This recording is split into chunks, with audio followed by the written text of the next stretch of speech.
जसोदा घर जन्मे लल्ला, महल्ला में मच गयो अल्लाह ने। सब सखियन मिली मंगल गाए, नाच करे खुल्लम खुल्ला, महल्ला में मच गयो अल्लाह। अल्लाह तो मच ही गया कि लल्ला आ गए, नाच गान भी हो गया, ढोल ताशे भी बज गए, बधाइयाँ भी माई दाई भाई बंधु लोग ले लिए, कुछ गुलाल अबीर भी उड़ा लिए। लेकिन ये परसों कार्यक्रम होगा अबीर गुलाल का, होली है ना। परसों प्रातः काल समापन के समय में यहाँ पे होली मनाई जाएगी। आज जो है अपराह्न काल में माखन चोरी करेंगे, वो भी लीला दिखाई जाएगी। जो कल भगवान कृष्ण का शुभ विवाह होगा, वो भी लीला दिखाई जाएगी। लीला दिखने वाले छपरा से चल के कटिहार आकर के जलपान कर रहे लगता है, अब आ ही जाएंगे। ये मैंने आपको शुभ समाचार सुनाया। जब नंद बाबा को पता लगा,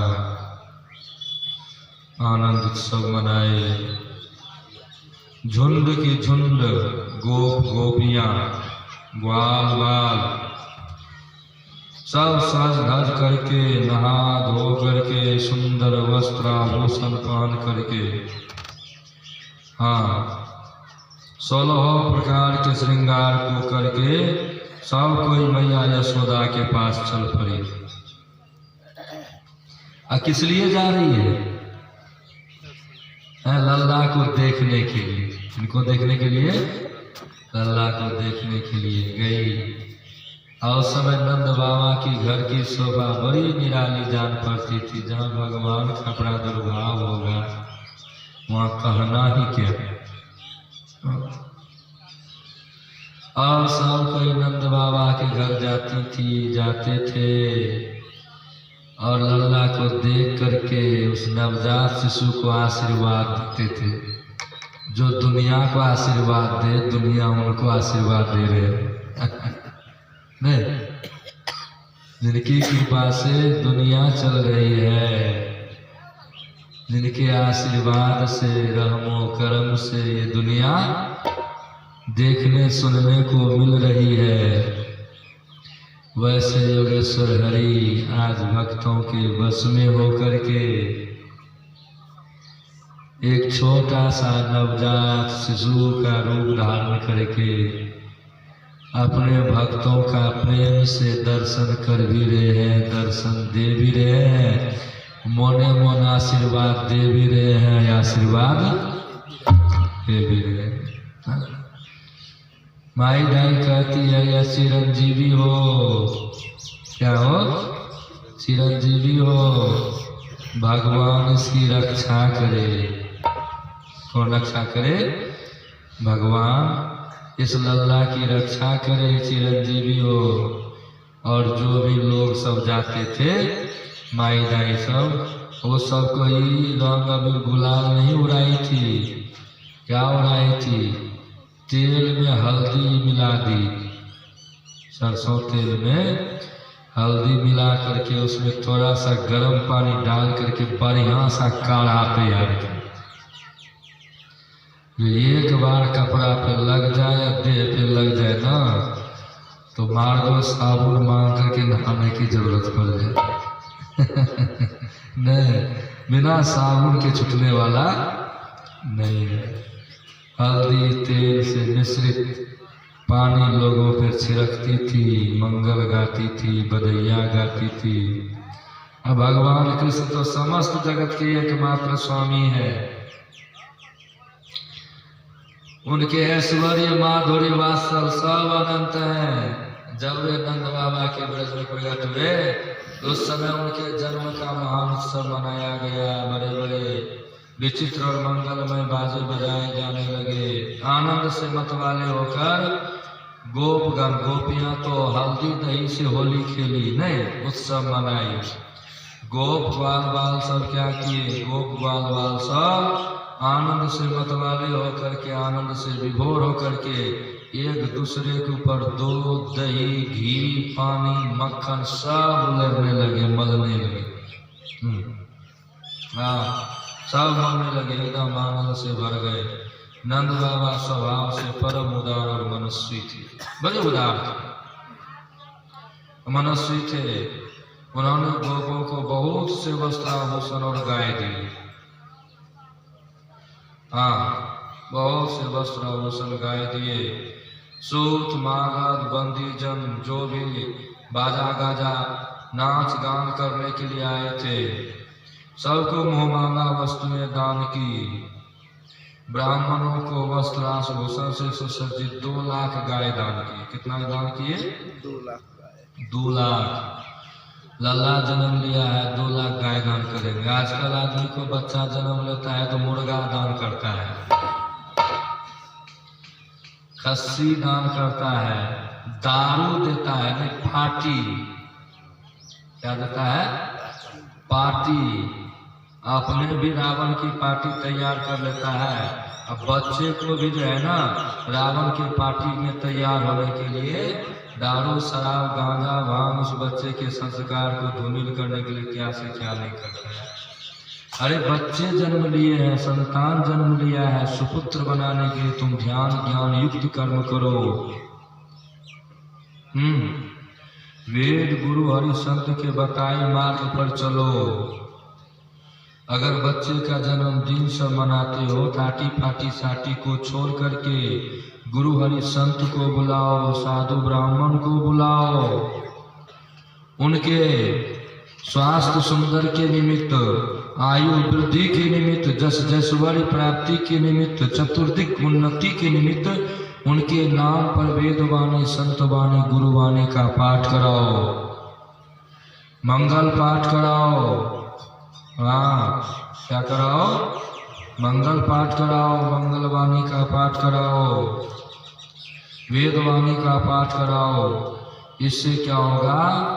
तुम लोगों के पुत्रों के ऊपर गुरु हरि संत भगवती भगवान की कृपा अहेतुकी बरसती रहेगी और तुम्हारे पुत्र विशेष संस्कारवान होंगे। अगर पुत्र को जन्म दिया, पुत्री को जन्म दिया, संतान को जन्म दिया, संस्कारी ही नहीं हुआ तो क्या किया जन्म दे करके? पुत्रवती जुवती जग सोई, नहीं वही पुत्रवती है। रघुपति भगत जास सुत होई, जिसका पुत्र गुरु हरि संत का भक्त हुआ वही पुत्रवती है, वही पुत्रीवती है।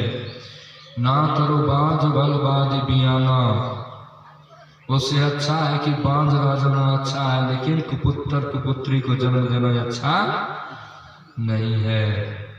याद रखिएगा, जो माँ बाप, भाई बंधु, टोला समाज, हितनाथ आपके जन्म उत्सव पे खुशियां मनाई हैं, आप उसके दिल को कभी मत दुखाइए, दिल को कभी मत तोड़िए। तब ना जैसे आप अपने बच्चे के जन्म उत्सव पे ठुमके लगाते हैं, नाचते हैं, गाते हैं, उसी तरह आपके माँ बाप भी जब आपका जन्म हुआ था वो भी आपके जन्मोत्सव पे नाचे थे, गाए थे, ठुमके लगाए थे, बधाइयाँ गवाए थे, पमरिया आया था, भाट भाटिन मोहमाना वस्तुएं यथाशक्ति से भी ज्यादा दान किए थे। वैसे माँ बाप गुरुजनों का तिरस्कार मत करो। आजकल आदमी साधु महात्मा कहता है, संत महात्मा क्या काहे मानता है? कौन कहता है तुमको मानने के लिए? कौन संत महात्मा कहता है कि तुम माँ बाप गुरुजन को नहीं मानो? अरे संत महात्मा है तो माँ बाप को चिन्ह रहा है। संत महात्मा नहीं रहता ना तो तुम्हारा स्वभाव बिच्छा की तरह हो जाता है। बिच्छा अपने माँ को मार करके जन्म लेता है, अपने माँ के पेट का मांस खा के खोखला कर देता है। बिच्छू मरती है मादा बिच्छू, तब जाके उससे सैकड़ों बिच्छू जन्म लेते हैं, वही स्वभाव का हो जाता है। आग लगी आकाश में, तुई तुई गिरे अंगार, संत न होते जगत में तो जल मरता संसार।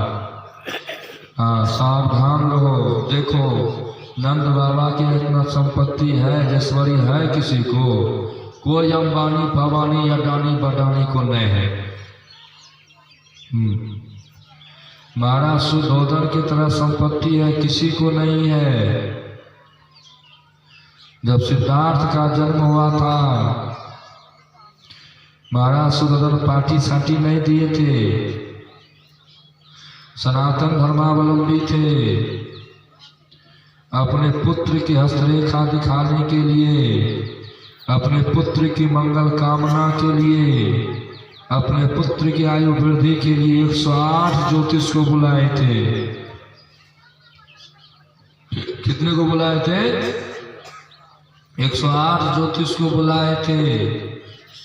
जो बौद्ध धर्म वाला अभी जो है गुरु हरि संत को मानने के लिए तैयार नहीं है, उलट पुलट बात करता है, देवी देवता को मानने के लिए तैयार नहीं है, जैसी तैसी बात करता, भगत टिप्पणी करता है।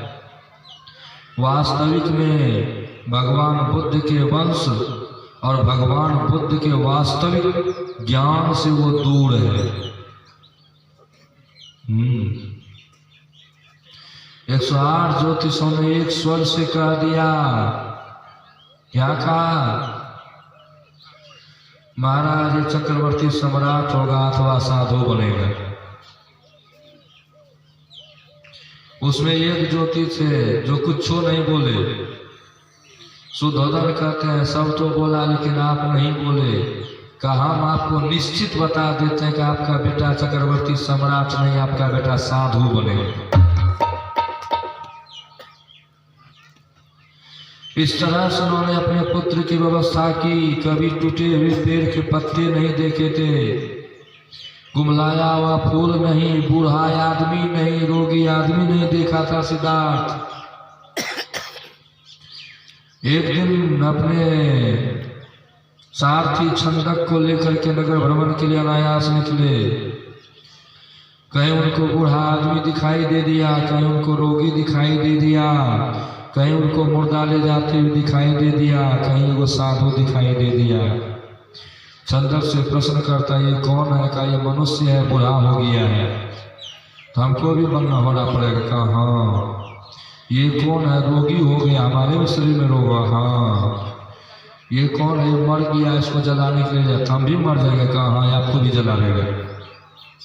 ये कौन है? का यही सच्चा आदमी है जो इस बार मरने के बाद कभी मरने वाला नहीं है, परमात्मा का भक्ति भजन करता है, परमात्मा के नाम जप में लीन रहता है, ये साधु बाबा है।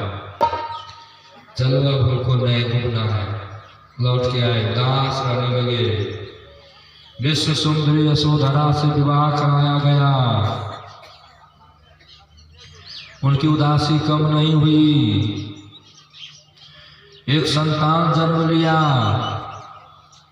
संतान के जन्मोत्सव के समय महाराज सुधोधन ने सिद्धार्थ को प्रसन्न करने के लिए नाच गाचे ढोल ताशे की व्यवस्था कराए। किसी तरह से मेरा बेटा प्रसन्न रहे, संसार में मन लग जाए। होता हुआ है। लेकिन कोई भी वेश्याएं, कोई भी अप्सराएं, कोई भी नर्तकी उनके मन को प्रसन्न नहीं कर पाई। नाचते नाचते सो गई मंच पे ही, उस पर स्टेज पे ही। किसी के मुंह से थूक निकल रहा है, किसी के कुछ से कुछ, और उनको बैराग हुआ। रात में ही अपनी अर्धांगिनी यशोदा के पास सिद्धार्थ जाते हैं। कम से कम बेटा हुआ है, मुंह देख लेते हैं।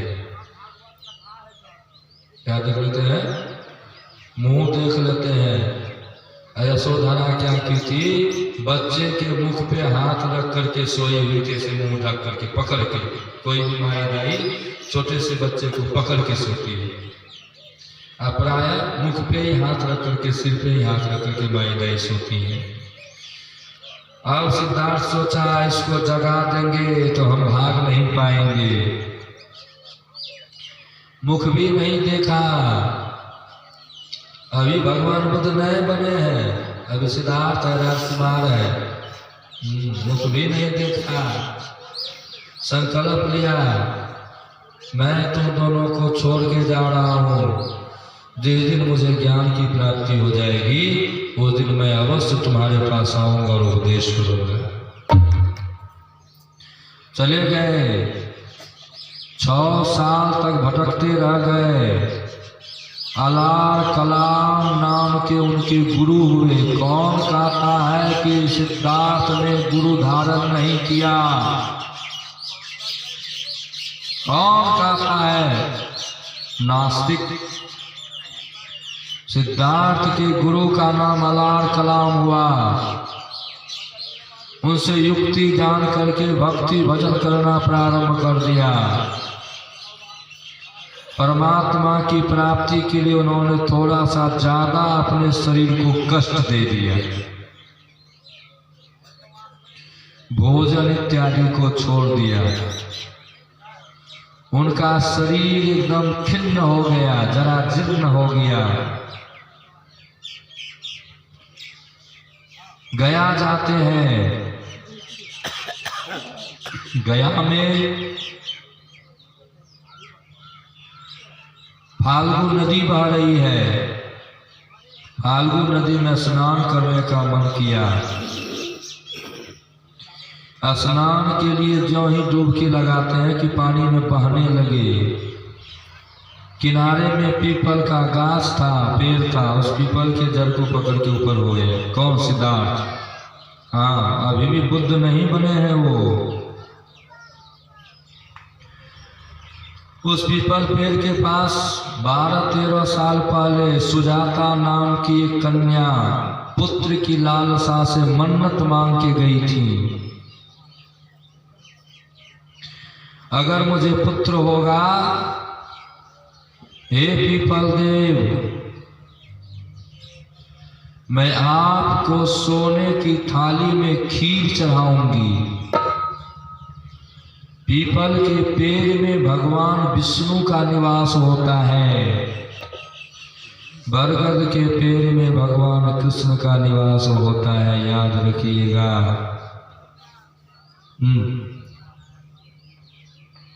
बतपत्र पे भगवान सोते हैं, पीपल पे निवास करते हैं। इस संसार में कुछ ऐसे हमारे सनातन धर्म के पेड़ हैं जो मनुष्य जीवन को कौन के संपूर्ण वायुमंडल के लिए उपकारी है। ईसाई धर्म का पेड़ है प्लास्टिक का पेड़, जो कि दुर्गंध फैलाने वाला है, प्रकृति को दूषित करने वाला है, जिसको कि जानते हैं क्रिसमस डे कहते हैं ना। क्रिसमस माना क्रिसमस जो किस्म है मस करके टूट गया, काम खत्म, किस्मतें फूट गई।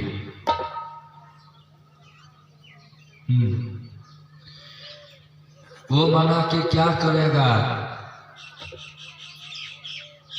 क्या मिलेगा तुमको? तुलसी पूजन करो, बल पीपल नीम आदि का सेवन करो, तुम स्वस्थ रहोगे। क्या? पीपल का पेड़ ऑक्सीजन प्रदान करता है 2400 घंटा। और प्लास्टिक का गाछ कार्बन डाइऑक्साइड प्रदान करता है 2400 घंटा। मनुष्य के जीवन का आधार कार्बन डाइऑक्साइड है कि ऑक्सीजन है? ऑक्सीजन है। जो हमारा हितकारी होगा उसके पास जाएंगे, उसकी पूजा करेंगे, कि जो हमारा हितकारी नहीं होगा उसकी पूजा करेंगे। क्या विचारिए?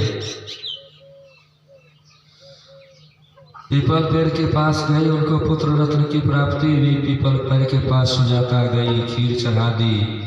और उसी पेड़ के बगल में बैठे हुए थे, पेड़ के नीचे कौन? सिद्धार्थ। और सुजाता ने क्या किया?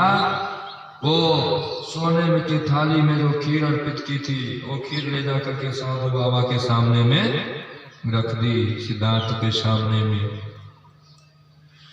सिद्धार्थ वो खीर को खा लिए, साधु बाबा के रूप में थे। भर पेट सोने की थाली को उठा के फेंक दी नदी में, ज्वाला में नहीं रखे। हमको तो बढ़िया प्लास्टिक का टिफनो दीजिएगा तो वो हम रख लेंगे, लेकिन वो सोना की थाली फेंक दी।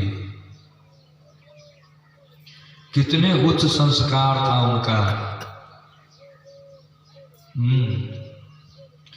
उनकी मां महामाया कितनी पवित्र थी, कितनी पुण्यात्मा थी। जब सिद्धार्थ ओद्र में पल रहे थे तो महामाया को हाथी का दर्शन बराबर हुआ करता था।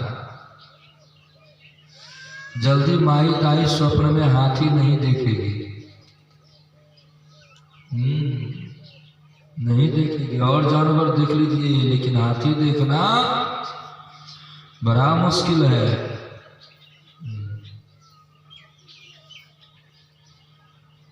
वो इंद्र की सवारी है। किसकी सवारी है? एक इंद्र की सवारी है। कोई विशेष पवित्र आत्मा उनके ओद्र में पड़ रहा था, तब वो दर्शन कर रही थी। अब खीर खाने के बाद सिद्धार्थ को नींद आ गई,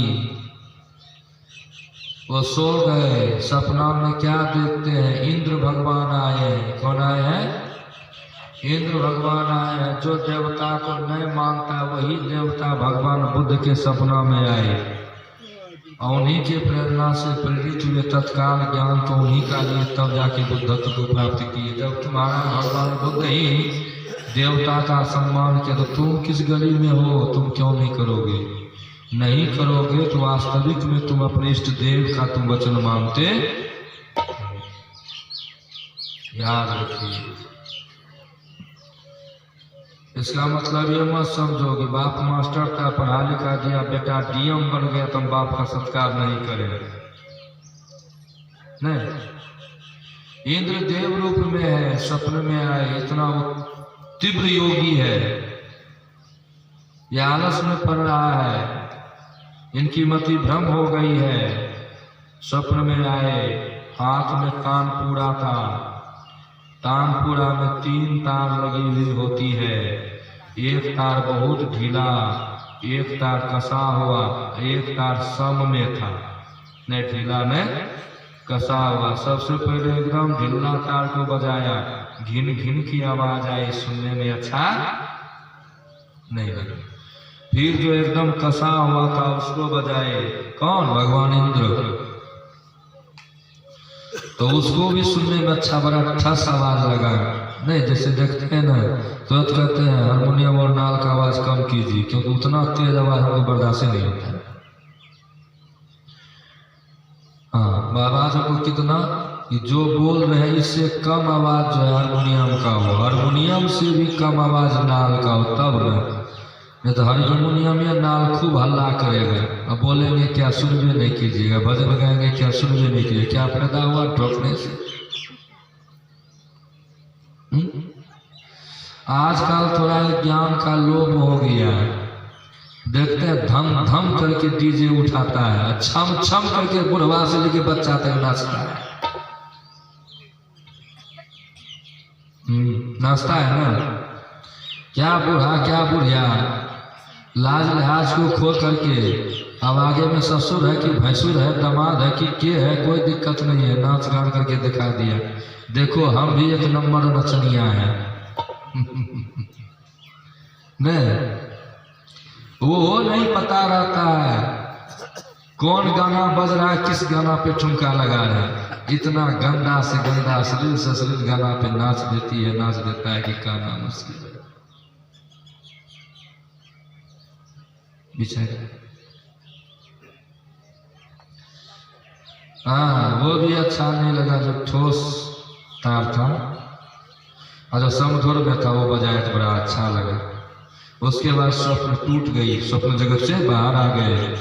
ओहो, इंद्र आए थे, इंद्र भगवान ने हमको ज्ञान दिया कि ज्यादा कसने से भी योग की प्राप्ति नहीं होगी, ज्यादा ढीला रखने से भी वो ज्ञान की प्राप्ति नहीं होगी, बुद्धत्व की प्राप्ति नहीं होगी। उनको सब में रहना पड़ेगा। संकल्प लेके बैठे, उन्होंने बुद्धत्व को प्राप्त किया, तब भगवान बुद्ध कहलाए। धम्पद पढ़ के देखो है नादान मूर्खो, तुमको पता लग जाएगा भगवान बुद्ध का उपदेश क्या है। त्रिपिटक पढ़ के देखो, तुमको पता लग जाएगा भगवान बुद्ध का उपदेश क्या है। उनका उपदेश है सर्वजन हिताय सर्वजन सुखाय। वो शून्यगत मन को ध्यान माने हैं।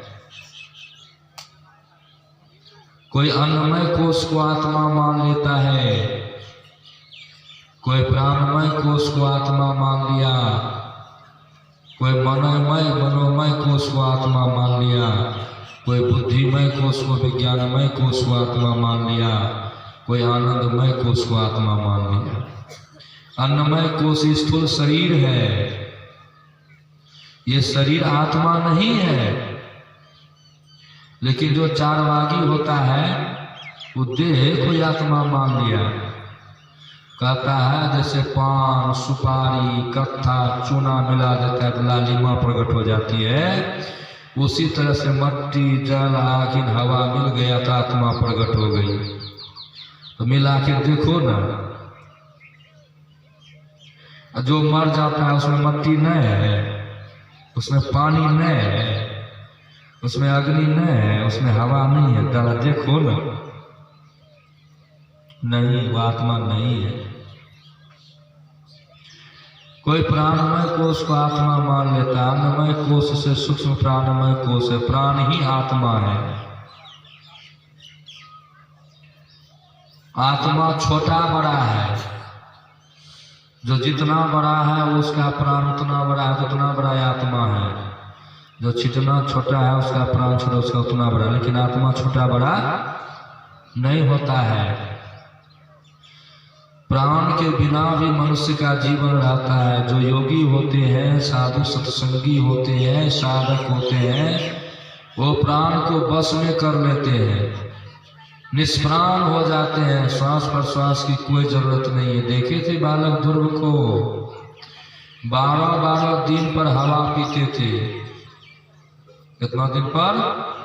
12-12 दिन पे हवा पीते थे।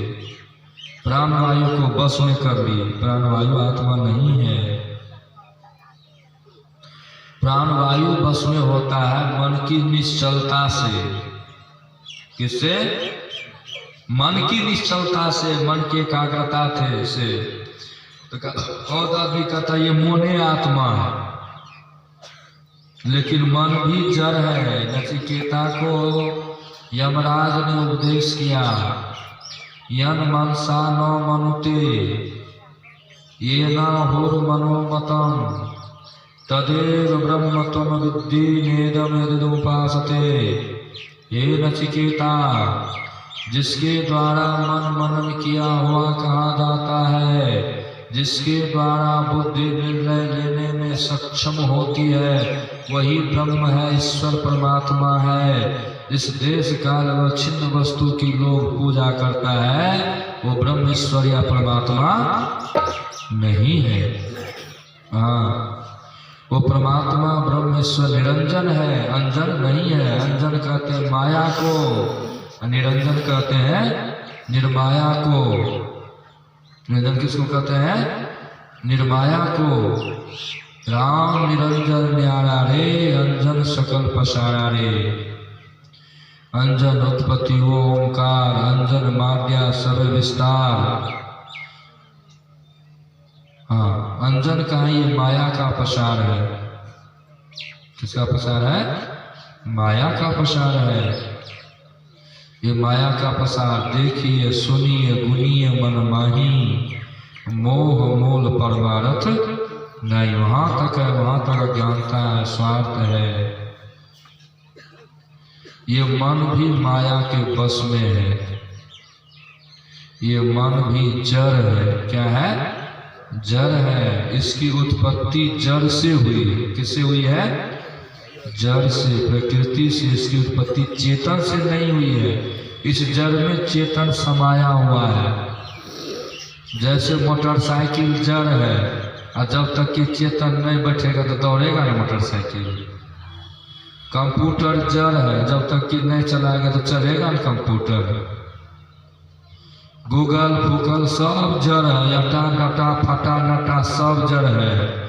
उसको कोई चेतन बैठा हुआ है कंट्रोल करने वाला, चला रहा है तो वो चल रहा है, नहीं चलाएगा तो उससे कुछ होने जाने वाला नहीं है, याद रखिएगा। जड़ जड़ के मिलने से कभी चेतन का निर्माण नहीं हुआ है। और सिर्फ चेतन भी कार्य जगत में परिणत नहीं हुए हैं, जड़ चेतन के संमिश्रण से ये संसार का निर्माण हुआ है। जड़ चेतन गुण दोषमय विश्व किन्न करतार, संत हंस गुण गहि पय परिहरिवारी। ऐसा ये संसार है। कह कहता है मन को चलाने वाला बुद्धि होता है, इसी को विज्ञानमय कोश कहते हैं। भगवान बुद्ध विज्ञानमय कोश को ही आत्मा माने, शून्यगतम मना ध्यानम, जिसको कि ऋषि भी कहते हैं, निर्विषयम मना ध्यानम, निर्विषय मन को ध्यान कहते हैं, शून्यगत मन को ध्यान कहते हैं। इस तरह से तुम मेडिटेशन का साधन करो, तुम्हारा मन तुम्हारी बुद्धि शून्यगत हो जाए, किसी का चिंतन नहीं करे। जब किसी का चिंतन नहीं करेगा तो तुम अपने आप में स्थिर हो जाएगा। जो अपने आप में स्थिर हो गया वही तो योगी है। श्रुति कहती है मनुष्य को अपनी आत्मा की ओर देखना चाहिए। किधर देखना चाहिए? अपनी आत्मा की ओर देखना चाहिए। भगवान शंकर पार्वती से कहते हैं इदम तीर्थ भवन्ति तामसा जना, आत्म तीर्थम न जानन्ति श्रृणु कुतो प्रिय। हे प्रिय, मनुष्य इस तीर्थ में उस तीर्थ में भटकते रहता है, और जो अपनी आत्मा और अपने आत्म तीर्थ को नहीं जानता है वो दुनिया भटक लिया, उसको शांति मिलने वाली नहीं है। लेकिन वो राह बताने में गुरु संत महापुरुष देवी देवता सब सामर्थ होते हैं। सबकी कृपा से हम उस मार्ग पे चलने का प्रयास करते हैं और चल करके आगे बढ़ के परमात्मा धाम में चले जाते हैं।